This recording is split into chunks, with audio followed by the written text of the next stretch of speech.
मैं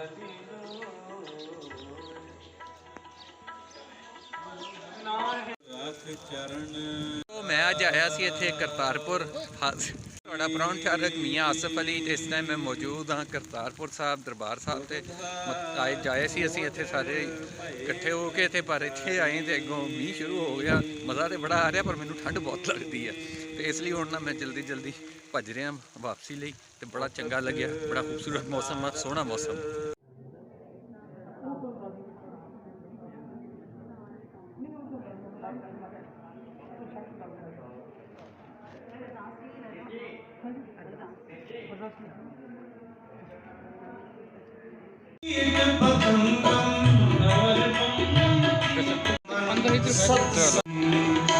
कोई बोले राम पर वो फायदा नहीं हो सकिया।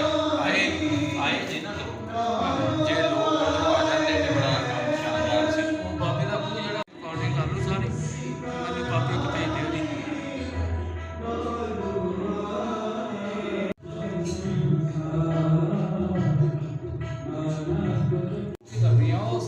हाँ जी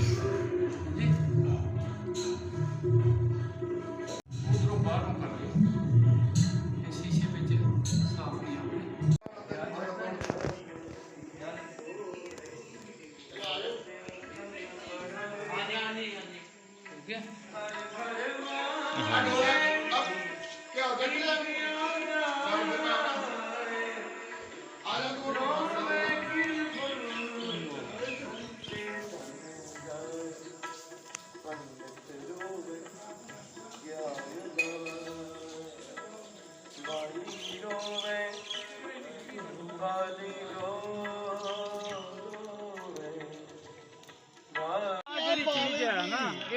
चीज़ें तुम नमाज करते हैं हाँ ये टोपी दूसरी सिर से नहीं लैके जा सकते।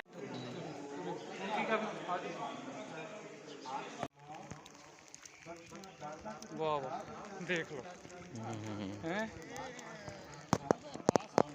हाँ जी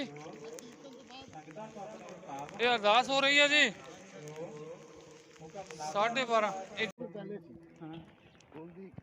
12:30 खन को हुक्म है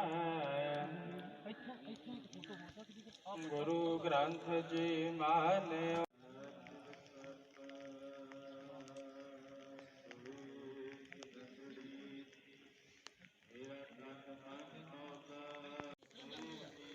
मींह आने लगा हुण आ जाओ फोटो करानी तो करा लो तुसी एक होर।